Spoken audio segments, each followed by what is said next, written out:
Ordinary, so we start from page number 69.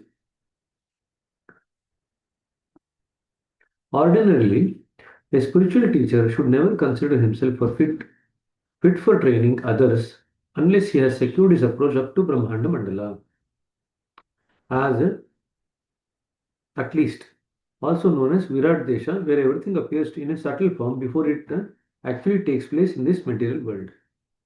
When a teacher has connected himself with that plane or sphere, he is constantly in touch with the inexhaustible storehouse of power. On the other hand, if a man takes up the job of training others in spirituality before acquiring this stage, he will not only begin to lose his own power but is contaminated with the samskaras and grossness of those under his training, with the result that very soon he himself gets spoiled. In our mission, permission to impart training is not generally granted at this stage too, even. Really, a man is fit for the work of training only when he does not entertain in his heart the slightest impression of being a teacher or guru. I believe that if the idea of being a guru crosses his mind even once in his lifetime, he becomes unworthy of being a guru for all his life. The very presence of this idea shows that he cherishes in his heart a feeling of self-importance or grossness. So, no idea of gurudom should be entertained. The consciousness of being a master, if maintained, soon develops into pride, the crudest form of ahankara, and consequently into itself resultant defects, which are the worst drawbacks in a guru. It is therefore essential for a man to get rid of these evils before he comes out into the field as a guru.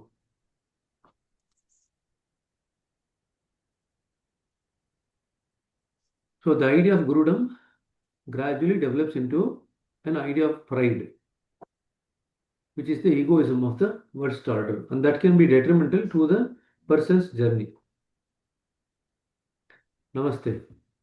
Namaste. I joined a couple of times, then again I tried. Yeah, no I problem. saw that you came in and you went out, you came in and you went out. I saw that. Yeah. So God is the real master or guru, and we can get light from him alone. Please underline this. God is the only real master or guru, and we can get light only from him. But it is extremely difficult for a man of ordinary talents to draw inspiration from God directly. We seek the help of one of our fellow beings who has established a connection with the Almighty. It is thus quite evident that if a man comes out as a guru or master, he has usurped the position really due to God, and as such, it is nothing but mere blasphemy. That's why you should not worship the guru as God. That would be wrong. That's what we spoke about last time, no? He must therefore treat himself as the humblest servant of God, serving humanity in the name of the great master. There will thus be no room for ahankar and for its resultant evils, which are unfortunately too common nowadays. Reality is really absent where these evils prevailed. A guru or teacher must therefore banish from his heart even the slightest idea of greatness or superiority and consider himself as the humblest associate or the servant of humanity. So, the guru should keep this idea of being the humblest servant of humanity at heart. My master of revered memory was an example. All through his life, he treated his associates as brethren. The idea that they were his disciples never once crossed his mind. He was even ready to offer personal services even to his disciples, and very often he did it without letting it come to their knowledge. He's talking about Lalaji. I think and feel it is an essential thing for a guru to give up his masterly position and feel himself as ordinary servant of humanity. Again, kind of three times he has emphasized the same point that you need to be like a humblest servant of humanity.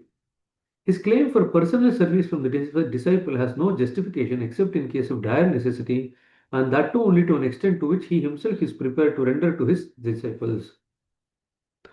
Most of the so-called gurus nowadays encourage the practice because it offers them personal comfort and feeds their vanity.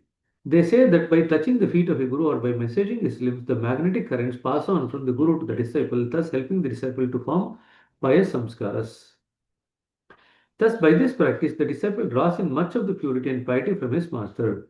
It may be true, but let me question them for a while whether the same thing is not possible if the guru renders the same service to his disciple. Why not guru touch the feet of the disciple? The same service will be there, the same magnetic current will flow, the same process of purity and piety will take hold in the disciple. I think none can dare deny it. Evidently, then the motive at the back is nothing but personal comfort and ease. In my humble opinion, the process should now be reversed in accordance with the need of the time, and the Guru should himself render such services to his disciples. Really, the position of the Guru is a very strange one. If he feels himself as a master and hence far above his associates, it will be an amkara of the worst type in the Guru. It is really up to the disciple to devote himself to the service of the Guru with love and devotion, and not the right and privilege of the Guru to demand it.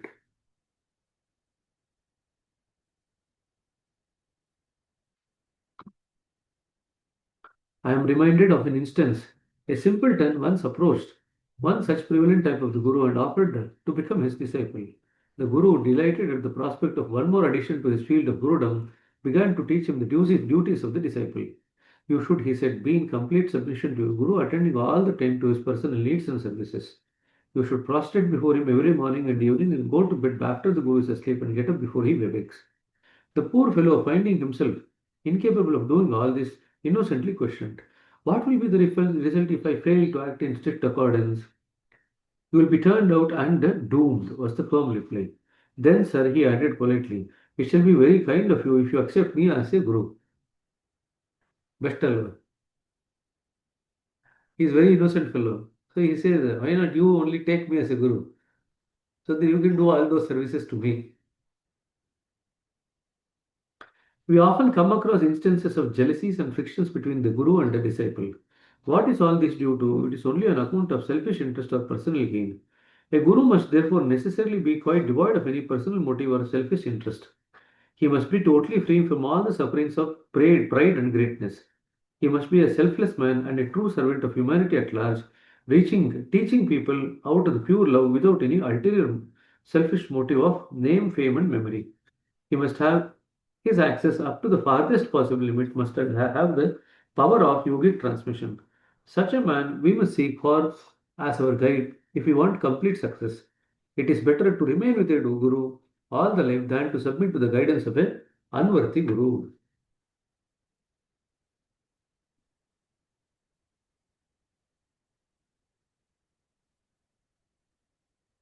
So, any questions on this?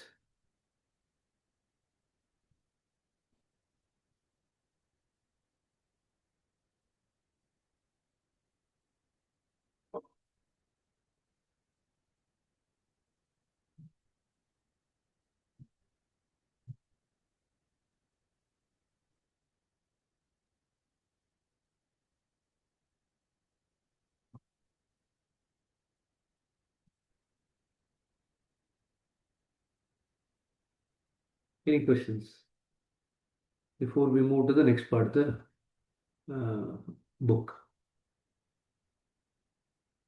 Again, this much of this was repeated in the chapter role of guru and role of abhyasi in Sahaj philosophy.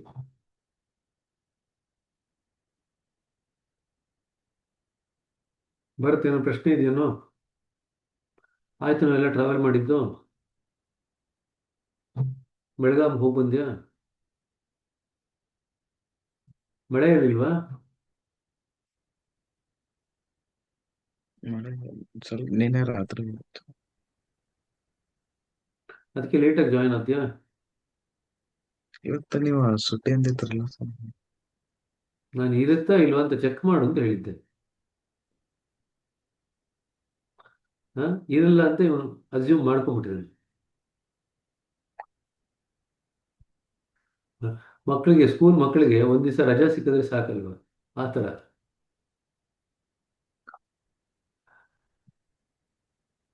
ಜೋರಾಗಿ ಮಳೆ ಬರುತ್ತೆ, government does not declare A holiday. And the children assume, I assume that the government has declared a holiday because it was raining heavily. That's what happens in many of the places where it rains, no, heavily. So the government occasionally declares holidays because of the heavy rains. So, and many times children assume the holiday.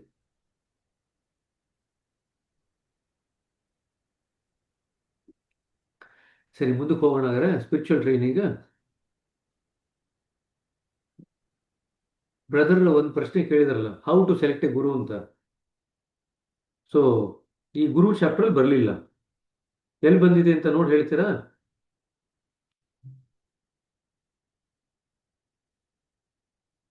Brother asked a question, no?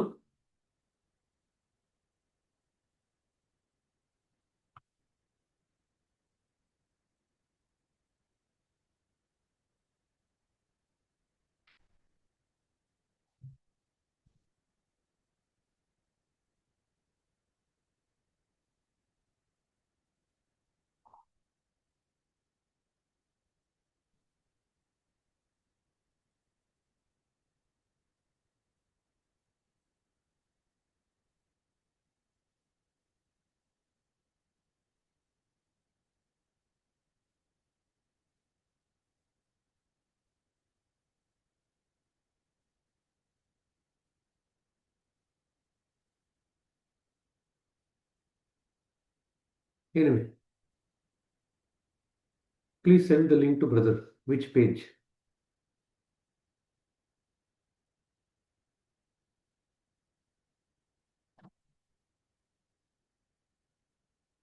The question was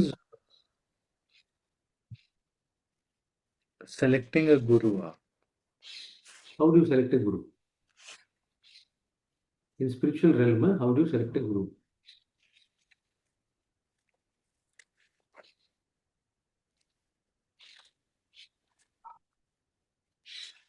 Sorry, we tried that idea, brother, in the past about reading two paragraphs. It's just that all of us, our pace are quite varied.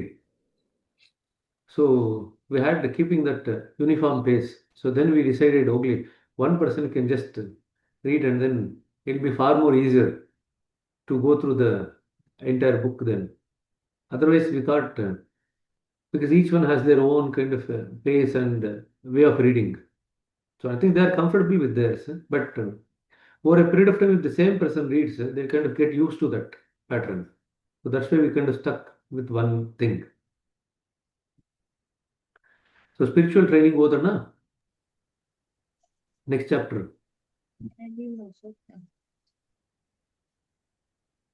So our present moral and religious degradation is due mostly to our environment and to our wrong training.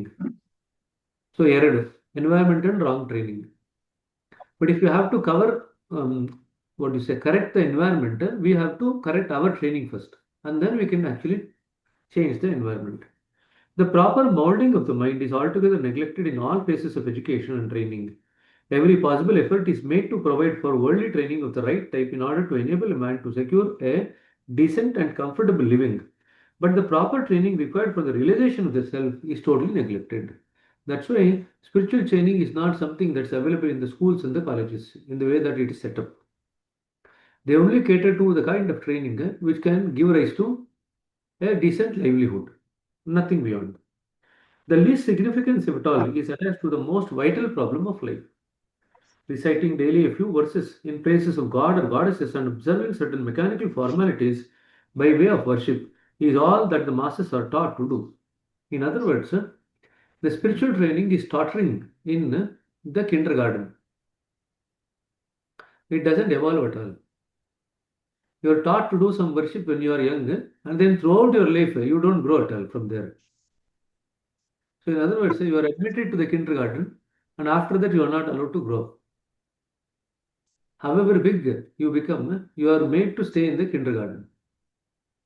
And just imagine Bharat and Gopal Krishna being sitting in the kindergarten, LKG and UKG, or even baby nursery. ಏನಾಗತ್ತೋ You can't even imagine, Alva. Can you imagine? ಒಂದ್ಸತಿ ಹೋಗಿ ನೋಡ್ಬೇಕು sir, ನೋಡ್ಕೊಂಡ್ ಬರ್ತೀನಿ ಅಂತ ಹೇಳ್ತೀವಿ. So, reciting daily a few verses in praise of God or goddesses and or observing certain mechanical formalities by way of worship is all that the masters are taught to do. They do it for their whole life and probably without any gain whatsoever. Internal calmness still remains wanting in them. Activities of the mind, such as the desires, temptations, and emotional outbursts, remain as they were ever before. So, what are the things that should change? Desires, temptations, and emotional outbursts. These are the things that should change with the right kind of spiritual training. The main purpose of training is that the man should begin to imbibe within him as much of godly attributes as possible. So, the next part of the training, the man should imbibe within himself as much as of the godly attributes as possible. If this is not achieved, the system of training is defective and consequently of any no value. The proper making of a man must be a natural result of the right type of training. Proper making is comprised of the right molding of the mind with due moderation in the exercise of all the senses and faculties. So underline that. What is proper making? It consists of right molding of the mind and moderation in the exercise of all the senses and faculties. So these are the two things that you are actually looking for. Thus, the right type of training under the guidance of a careful master is by far the most important factor in our proper making, without which higher attainments in spirituality are never possible. Most of the people have in some way or the other a natural inclination towards God, yet those who succeed in realizing God are very rare. The cause is defective training and defective guidance and wrong training, which leads a man away from the real path with the result that he is lost forever. Now, for a man of ordinary capacity, it is a pretty hard task to judge whether his training is rightly discerned or not. A man tamely and unquestioningly follows the instructions of whom he has accepted as the Guru and practices as is required by him to do so. It is very difficult for him to ascertain whether he is being guided along the right path or not. This is a great problem before the people who are numerous, who are themselves quite ignorant in matters concerning realization. You will find numerous teachers of religion who will tell you not to eat garlic, onion, or carrot and insist upon you to adopt sadhanas and practices which have no real significance, and 100 other such triflings which will never lead you even a step nearer to reality. This is no training. Such teachers are really deceiving themselves as well as those who they teach. You must be sure that unless, so he is giving you clue, what is the science of proper training? Unless internal peace, calmness of the mind, simplicity and lightness follows as a result of your practices, you are proceeding on the wrong lines and your training is defective. So what are the things to watch out for? Feeling of internal peace, calmness of the mind, simplicity and lightness.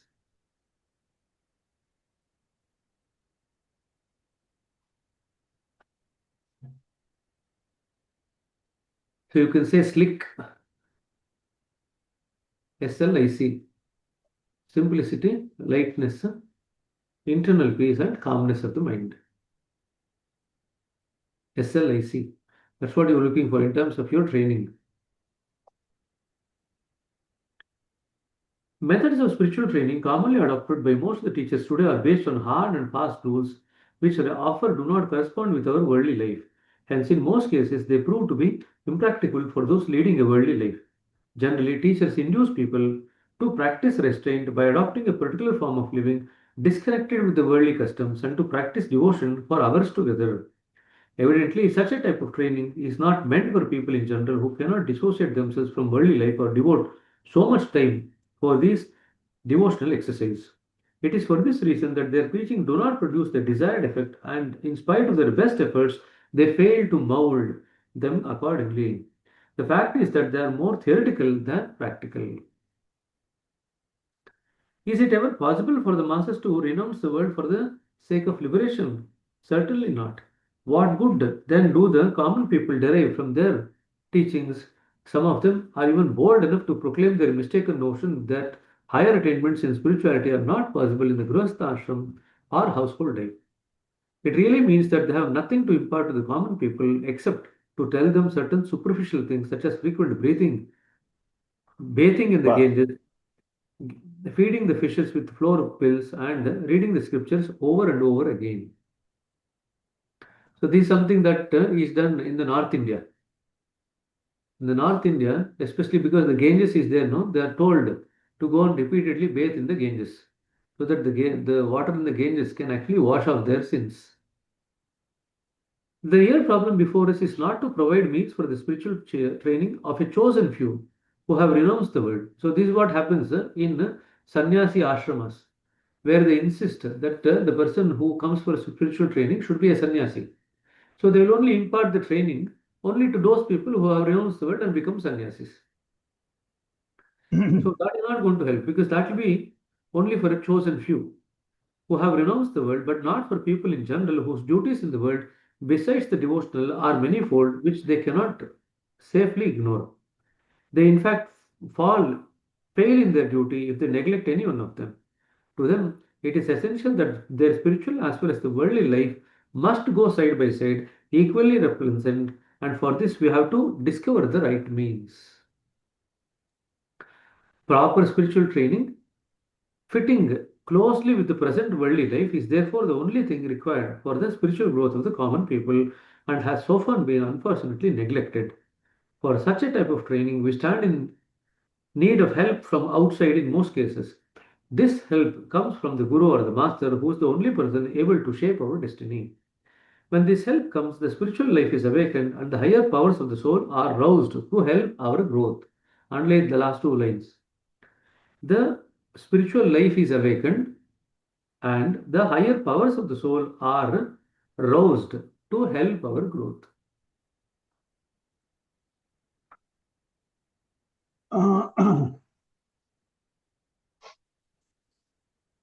Now, this is exactly what is done when you come for the three introductory sittings.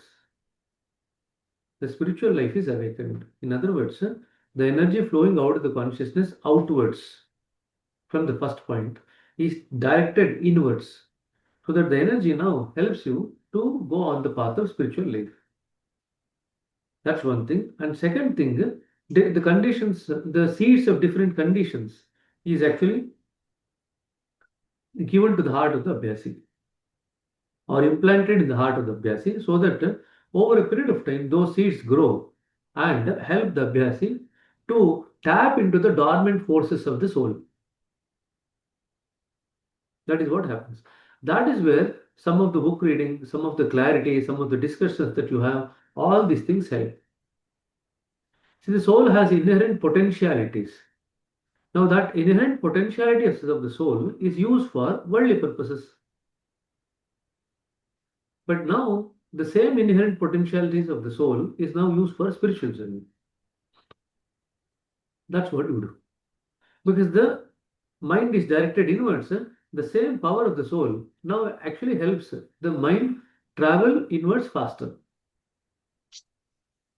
See, the potentialities of the soul are one and the same, whether you actually direct it outwards or inwards.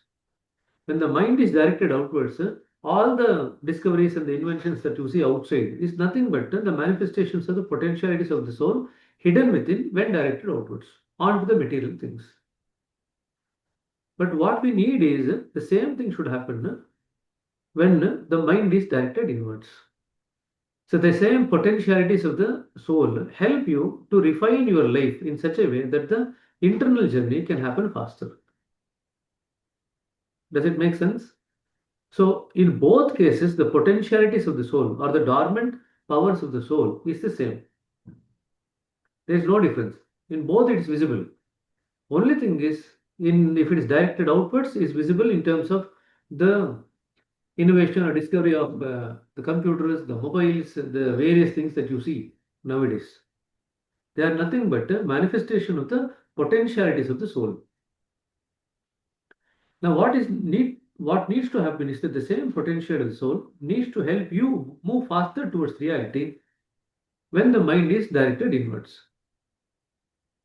ಸರಿನಾ ಇನ್ನೇನೋ ಪ್ರಶ್ನೆ ಇದೆಯಾ So he's actually at different places giving clues regarding how a proper spiritual training should be and what are all the signs to look out for.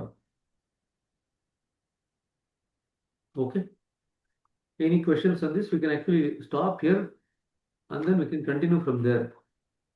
We have read the double the quantity that we normally do. Our Bharat has come rejuvenated. So we are also going with rejuvenation. Rejuvenation from Belgaum.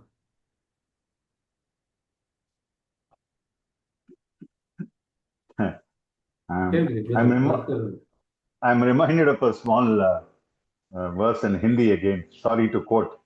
सौ सौ चूहे खाए के बिल्ली गई गंगा नहाने. You're talking about Ganges, right? So you understand the meaning. I don't have to explain. You know Hindi. Huh?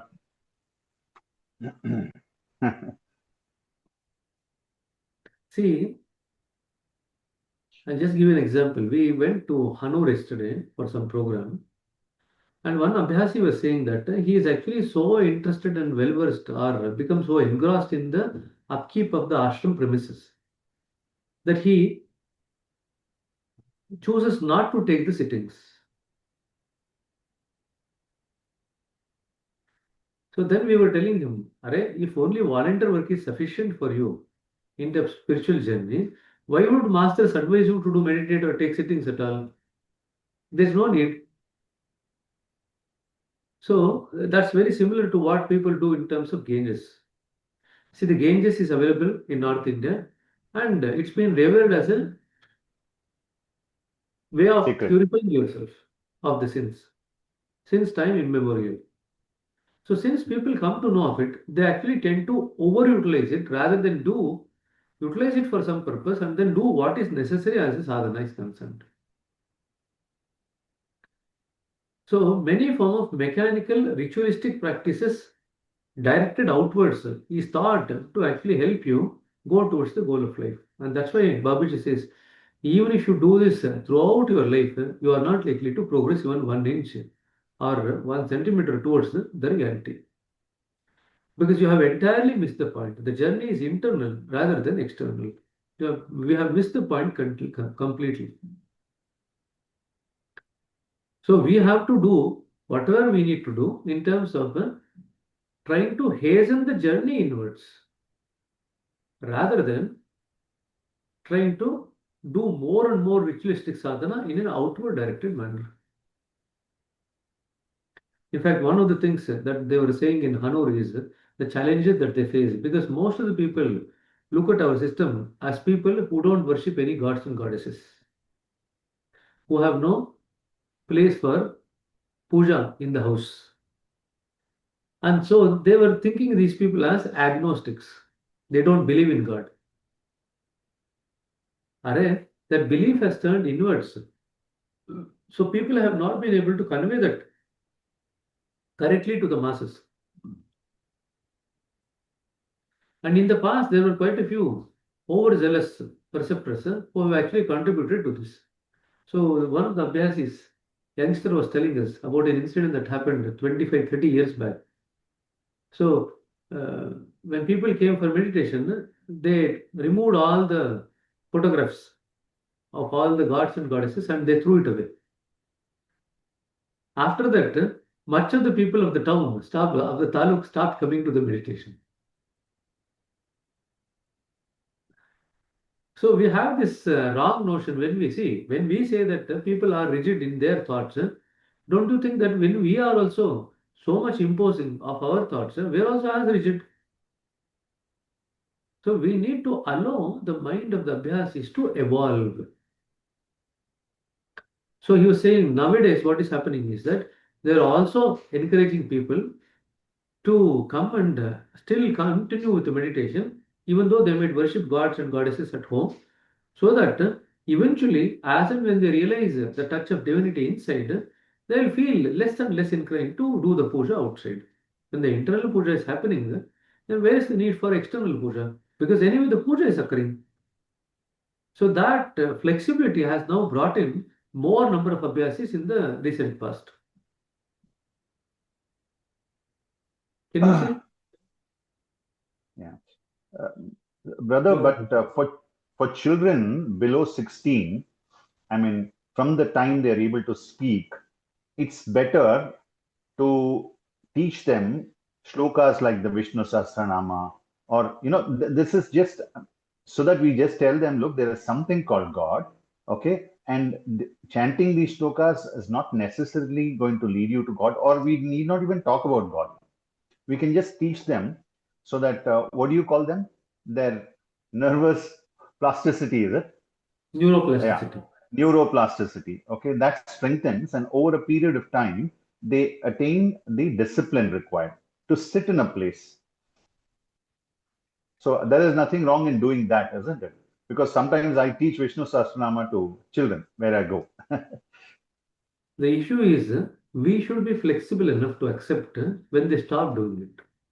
Yep. See, naturally, when they stop doing it, it is an indication from nature that now the time has come for them to grow out of it. What do we do? At the time when they stop doing it, we actually start becoming more insistent on them. No, no, no. Now you have gone astray. You have no inclination towards any of the higher things. You are not doing what I have told you. I have told you to do the puja. I told you to do the Vishnu Sahasranama. I told you to recite some shlokas. You are not doing anything of that kind. So you've gone astray. See, we don't look at it that way in the scientific temper. Nature is giving a clue that what all methods of relating to God you have taught, now they have outgrown them. Now you should have other refined methods to get them to relate to the idea of God. The trouble is, if the previous generations themselves do not have other higher ways of relating to God, they cannot impart it to the next generation.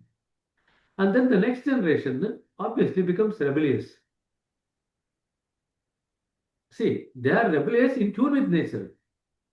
The previous generation are actually rebellious out of tune with nature. What was supposed to happen has not happened for the previous generation. So since they don't know higher ways of relating to God, they cannot impart. But when children seek higher ways of relating to God than what they have been taught, the mechanical forms, then we think that they are going astray. This is what happens in most of the houses, especially traditional families. ಅಲ್ವಾ youngsters ಇದಾರಲ್ಲ ಕೇಳೋಣ, we can ask the youngsters, Gopal Krishna and Bharat. And when they are actually given the right path of divinity, slightly higher way of connecting to the divinity, they actually excel. Because they have got something worth to kind of catch hold of and evolve. Because that will be in tune with their natural evolution. Right? ಹೇಳ್ರಪ್ಪ Gopal Krishna Bharat ಅಂತೂ ಓಡೋಗ್ಬಿಟ್ಟಿದ್ದಾನೆ ಎಲ್ಲೋ. ಗೋಪಾಲ್ ಕೃಷ್ಣ ನೀವೊಬ್ಬ ಸಿಗಾಕೊಂಡಿದ್ದೀಯ ಇವಾಗ.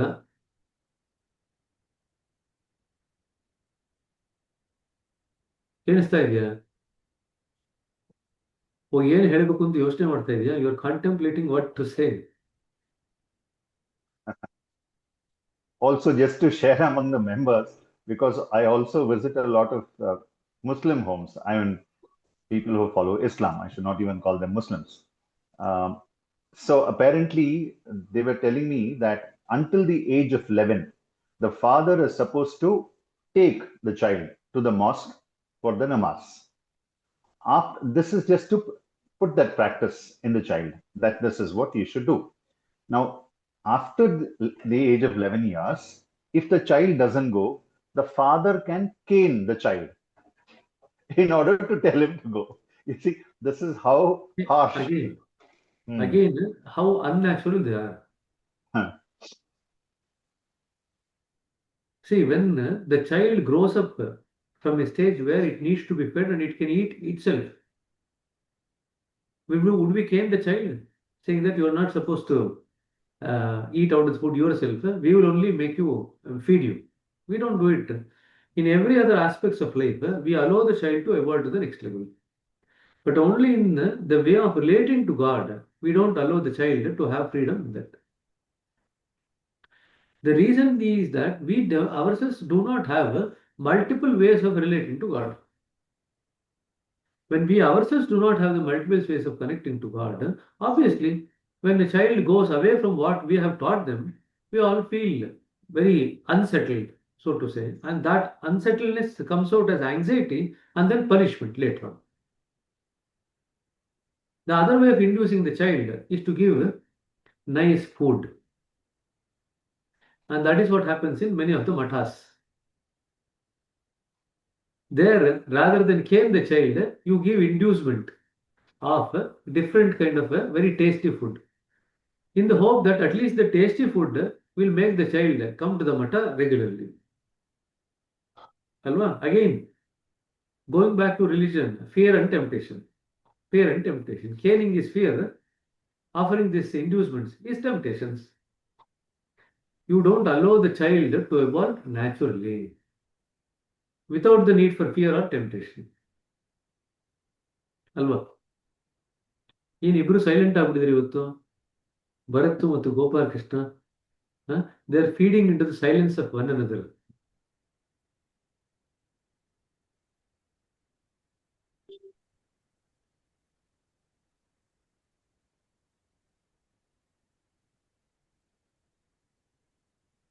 ಏನು ಹೇಳಬೇಕು ಅಂತ ಗೊತ್ತಾಗ್ತಿಲ್ವಾ?